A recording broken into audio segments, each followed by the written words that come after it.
আকর্ষণীয় নির্মাণশৈলী আর অত্যাধুনিক যন্ত্রপাতির সমন্বয়ে নির্মাণ করা হয়েছে শাহজালাল বিমানবন্দরের তৃতীয় টার্মিনাল। ২০২৪ সালের শেষে পূর্ণাঙ্গভাবে চালুর কথা থাকলেও এখনও শুরু হয়নি কার্যক্রম। অপারেটর নিয়োগে তৎকালীন আওয়ামী সরকার প্রাথমিক চুক্তি করেছিল বিনিয়োগকারী দেশ জাপানের সঙ্গেই, কিন্তু টার্মিনাল পরিচালনায় বিশ্ব স্বীকৃতি না থাকায় সমালোচনার মুখে পড়ে এ সিদ্ধান্ত।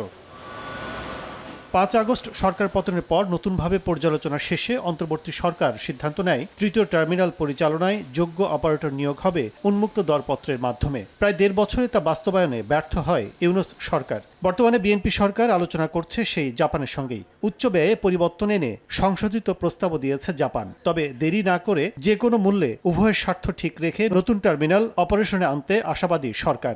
আওয়ার ন্যাশনাল ইন্টারেস্টের ভিত্তিতে কমার্শিয়াল ইন্টারেস্টে অফ দি এভিয়েশন সেক্টরে যে আমাদের ইকোনমিক ইন্টারেস্ট যেটা আছে ওইটা যাতে ওই টার্মসগুলো মিট করে। ঢাকার নতুন এই টার্মিনাল পরিচালনায় আগ্রহী বিশ্ব স্বীকৃত অনেক প্রতিষ্ঠান। বিপরীতে এয়ারপোর্ট পরিচালনায় অনভিজ্ঞ জাপানকে কেন চিন্তা করছে সরকার তা নিয়ে প্রশ্ন তুলছেন খাত সংশ্লিষ্টরা।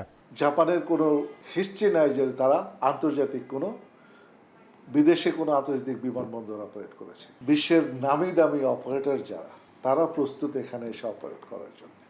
আমরা তাদের কেন সুযোগটা দিচ্ছি না? ঝুঁকি না নিয়ে অর্থনৈতিক স্বার্থে উন্মুক্ত টেন্ডারে অপারেটর নিয়োগের তাগিদ দেন এই বিশেষজ্ঞ। বিনা টেন্ডারে জাপানকে এটা আনসলিসিটেড আমি বলবো, এটা দিয়ে দেওয়া দেশের স্বার্থের জন্য দীর্ঘস্থায়ী একটা প্রভাব পড়বে এবং সেটা নেতিবাচক প্রভাব পড়বে। গুঞ্জন রয়েছে তৃতীয় টার্মিনালের গ্রাউন্ড হ্যান্ডলিংয়ের আধিপত্য হারাতে পারে বিমান বাংলাদেশ এয়ারলাইন্স। নতুন করে এর দায়িত্বে আসতে জোর চেষ্টা করছে যুক্তরাষ্ট্র। কাজল আব্দুল্লাহ, সময় সংবাদ, ঢাকা।